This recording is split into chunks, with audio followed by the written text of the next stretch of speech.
Episode 50ல் என்ன ஆகுது அப்படின்னு பார்த்தீங்கன்னா, பசங்க எல்லாருமே மார்னிங் ப்ராக்டிஸ் பண்ணிகிட்ருக்காங்க. அப்போ வந்து அந்த ராஜசேகர் இருக்கார்ல, அவர் வந்து அவரோட அக்கா பையன் கிரீஷ் கிட்ட வந்து சொல்கிறாங்க, இங்கே நம்மளோட அகாடமியில் ஏதாவது பசங்களுக்கு ஃபினான்ஷியல் இஷ்யூஸ் இருக்கா அப்படின்னு கேட்கும்போது, யாருக்குமே ஃபினான்ஷியல் இஷ்யூஸ் இல்லை, எல்லாருமே நல்ல வெல் ஆஃபான பசங்க தான் அப்படின்னு சொல்லிட்டு அங்கே உள்ள பசங்க எல்லாருமே சொல்கிறாங்க. இதை கேட்டு ராஜசேகர் ரொம்பவே டென்ஷன் ஆகுறாரு. அப்போ கிரீஷ் கேட்குறான், ஏன் மாமா நீங்கள் இவ்வளோ டென்ஷன் ஆகுறீங்க, எல்லாருக்கிட்டேயும் வசதி இருந்தால் அது நல்லது தானே அப்படின்னு சொல்லும்போது, இல்லை ஒரு என்ஆர்ஐ என்கிட்ட நாக்கப்படுங்கிற மாதிரி கேள்வி கேட்டால், நீங்கள் யாருக்காச்சும் ஃபண்டிங் பண்ணுறீங்களா அப்படின்னு சொல்லி கேட்டான். அப்போ தான் எனக்கு அதோட சீரியஸ்னஸ் தெரிஞ்சுது. நம்ம யாருக்காச்சும் ஃபண்டிங் பண்ணோன்னா நம்மளை ஹீரோவாக எல்லோரும் பார்ப்பாங்க, நான் அதை மிஸ் பண்ணிட்டேன் அப்படின்னு சொல்லிட்டு ராஜசேகர் சொல்லிட்டுருக்காரு. சொல்லிவிட்டு அவர் அப்படி கிளம்பிடுறாரு. இங்கே ரங்கனோட ட்ரெஸ்ஸிங் சென்ஸில் இருக்கிற சேஞ்ச் எல்லாத்தையுமே கேர்ள்ஸ் நோட்டீஸ் பண்ணுறாங்க. உடனே தங்கம் கேட்குறாங்க, ஒரு லவ் வந்துச்சுன்னா இவ்வளோ தூரம் ஆகிடுவாங்களா அப்படின்னு சொல்லி கேட்ட உடனே தியோ வந்துட்டு பயங்கரமாக லவ் பற்றி லெக்சர் கொடுக்குறாங்க. ஆமாம், லவ் பண்ணால் லைஃபே கலர்ஃபுல்லாக இருக்கும், சூப்பராக இருக்கும் அப்படி இப்படின்னு சொல்லிட்டு பயங்கரமாக சொல்கிறாங்க. இதை தங்கமும் ரொம்ப சீரியஸாக கேட்டுகிட்டே இருக்காங்க. அப்புறமா தியோ வந்துட்டு மாத்தேன் கிட்ட போய் பேசுகிறாங்க. இந்த மாதிரி நான் வந்து தங்கத்துக்கு பயங்கரமாக லவ் பற்றி லெக்சர் எடுத்தேன் அப்படின்னு சொல்கிறாங்க. ஆனால் மாத்தேன் எதுவுமே பேசாமல் அவங்க அம்மா பற்றியே திங்க் பண்ணிகிட்ருக்காரு. இந்த டைமில் பார்த்தீங்கன்னா தங்கமும் மணியும் பேசிகிட்டு இருக்காங்க. அப்போ தங்கமுக்கு ஒரு கால் வருது. அவங்க அம்மா கால் பண்ணுறாங்க. அவங்க அம்மா கால் பண்ணோடனே என்ன அப்படின்னோடனே, பக்கத்தில் தான் நாங்கள் வந்திருக்கோம், நீ எங்களை மீட் பண்ணுறதுக்கு வா அப்படின்னு சொல்லி தங்கம் கிட்ட சொல்கிறாங்க. தங்கமும் சரிம்மா நான் வரேன் அப்படின்னு சொல்லிடுறாங்க. சொல்லிவிட்டு மணியை நீயும் என் கூட வா, வந்தால் நல்லாயிருக்கும் அப்படின்னு சொல்லி கூப்பிடுறாங்க. மணியும் சரி ஓகே அப்படின்னு சொல்லிடுறாரு. இன்னொரு பக்கம் ப்ராக்டிஸ் டைமில் நட்ராஜ் வந்து ரிஷியை மிரட்டிகிட்ருக்காரு. நீ டெய்லி எக்ஸ்ட்ரா 1 hour ப்ராக்டிஸ் பண்ணணும், உனக்கே வெளியூர்லேருந்து வந்து இங்கே பொழைக்க வந்த உனக்கே இவ்வளோ திமிர் இருக்குன்னா எனக்கு எவ்வளோ திமிர் இருக்கும்டா, உன் பணக்கார திமிரெல்லாம் இங்கே காட்டாத, என்கிட்ட அது நடக்காது அப்படின்னு சொல்லிட்டு நட்ராஜ் வந்து பயங்கரமாக ரிஷியை மிரட்டிடுறாரு. இன்னொரு பக்கம் கேர்ள்ஸ் ப்ராக்டிஸ் நடந்துட்டுருக்கு. அப்போ வந்து பத்மா வந்து வள்ளிக்கு வந்து சான்ஸே கொடுக்க மாட்டேங்கிறாங்க. அவங்களே எல்லாம் 6-4 அடிக்கிறாங்க, சிங்கிள் எடுக்கவே மாட்டேங்கிறாங்க. அதனால் வள்ளிக்கு ஸ்ட்ரைக்கே கிடைக்க மாட்டேங்குது. அதையும் மீறி வள்ளிக்கு ஸ்ட்ரைக் கிடைச்சாலும் தேவையில்லாத இடத்துல எல்லாம் ஓடி வர வச்சு ரன் அவுட் பண்ணுறாங்க. இதனால் கூட விளையாடுற யாருக்குமே சரியான ஒரு சான்ஸ் கிடைக்க மாட்டேங்குது. பத்மாவோட ஸ்கோர் மட்டும்தான் ஏறிட்டே இருக்குது. இதை வந்து ரங்கன் வாட்ச் பண்ணிகிட்டே இருக்காரு.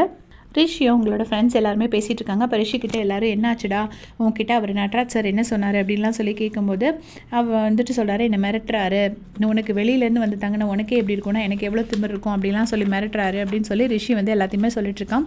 சொன்னதை கேட்டுட்டு ரிஷிக்கிட்ட எல்லா பசங்களும் சொல்கிறாங்க, இனிமேல் நீ பேசாமல் எங்கள் கூட ஹாஸ்டல்லையே வந்து தங்கிடு, கொஞ்ச நாளைக்கு அதுதான் உனக்கு சேஃப்டிக்கு நல்லது அப்படின்னு சொல்லிட்டு சொல்கிறாங்க. அதுக்கு ரிஷியும் கடைசி ஃபைனலாக ஓகே சொல்லிடுறாரு. நைட்டு பார்த்திங்கன்னா கேர்ள்ஸ் பாய்ஸ் எல்லாருமே வந்து டிஸ்கஸ் பண்ணிகிட்டு இருக்காங்க. அப்போ வந்து கோச் நட்ராஜ் பற்றியும் கோச் ரங்கன் பற்றியும் டிஸ்கஸ் பண்ணுறாங்க. அப்போ நட்ராஜ் கோச் எவ்வளோ மோசமாக இருக்கார், ரங்கன் கோச் ரொம்ப நல்லா இருக்கார் அப்படின்னு சொல்லிட்டு இப்போ தான் விக்ராந்தோட அருமை கொஞ்சம் கொஞ்சமாக எல்லாருக்கும் புரிய ஆரம்பிக்குது. திருப்பி நைட்டு பார்த்தீங்கன்னா மாத்தேன் வந்து திரும்பவும் ரொம்ப சேடாக இருக்கார். இதை பார்த்துட்டு தியோ வந்துட்டு, ஏன்டா இப்படி இருக்க, என்னாச்சு, நான் மார்னிங்கே உங்ககிட்ட பேசும்போது கூட நீ சரியாகவே பேசலை, என்னாச்சுன்னு என்கிட்ட சொல்லுடா அப்படின்னு சொல்லி கேட்டுட்ருக்காங்க.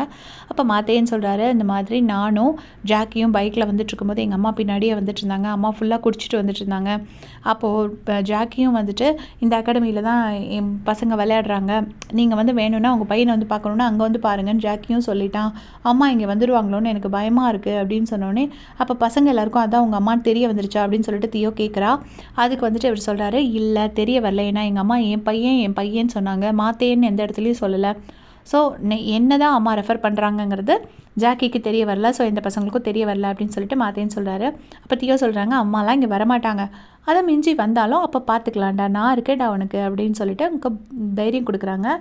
இன்னொரு பக்கம் பார்த்திங்கன்னா தங்கமும் மணியும் தங்கத்தோட அம்மாவையும் அப்பாவையும் மீட் பண்ண கிளம்பிட்டாங்க. 2 பேரும் நல்லா ட்ரெஸ் பண்ணியிருக்காங்க. போகிறப்போ சாக் பீஸ் பவுடர் எடுத்து திருநீர் மாதிரி மணி தனக்கும் போட்டுட்டு தங்கத்துக்கும் போட்டு விடுறான். போயிட்டு அவங்க அம்மா அப்பாவையும் அப்படி பேசி மயக்கி ஃப்ளாட் ஆக்கிடுறான். தங்கத்தோட அம்மா ரொம்பவே இம்ப்ரெஸ் ஆகிடுறாங்க மணியை பார்த்து. அப்புறம் என்னென்னா, ரொம்ப நல்லா விளையாடுறா அவங்க பொண்ணு அப்படி இப்படின்னு சொல்கிறாங்க. அதுக்கப்புறம் அவங்க அம்மா ரொம்ப ஸ்வீட் அப்படின்னு சொல்லி என்கிட்ட எப்போவுமே தங்கம் சொல்லியிருக்கா அப்படின்னு மணி சொன்ன உடனே தங்கத்தோட அம்மாவுக்கு அப்படியே உருகிடுறாங்க. அப்போ வந்துட்டு எனக்கு அம்மா இல்லை, அதனால அவங்க அம்மா என்னோட அம்மா மாதிரி என்னை வந்து பார்த்துக்குவாங்கன்னுலாம் என்கிட்ட தங்கம் சொல்லியிருக்கா அப்படின்னு சொன்ன உடனே, ஆமாப்பா நானும் உனக்கு அம்மா மாதிரி தான் அப்படின்னு சொல்லிட்டு தங்கத்தோட அம்மா மணிக்கிட்ட ரொம்பவே நல்லா பேசுகிறாங்க. அவங்க அப்பாவும் நல்லா பேசிக்கிறாங்க. 2 பேரும் பேசிவிட்டு நீங்கள் காலேஜுக்கும் வாங்க, எல்லோரையும் மீட் பண்ணுங்கள் அப்படின்னு சொல்லி மணி இன்வைட் பண்ணுறாரு. உடனே அவங்க அம்மா அப்பாவும் ரொம்பவே இம்ப்ரெஸ் ஆகி இங்கேருந்து கிளம்பிடுறாங்க. தங்கத்துக்கு மணியை பார்த்து ஆச்சரியம் தாங்கலை. டே என்னடா இவ்வளோ பெர்ஃபார்ம் பண்ணுற அப்படிங்கிற மாதிரி பார்த்துட்ருக்காங்க. அதோட இந்த எபிசோடை முடிச்சிருக்காங்க.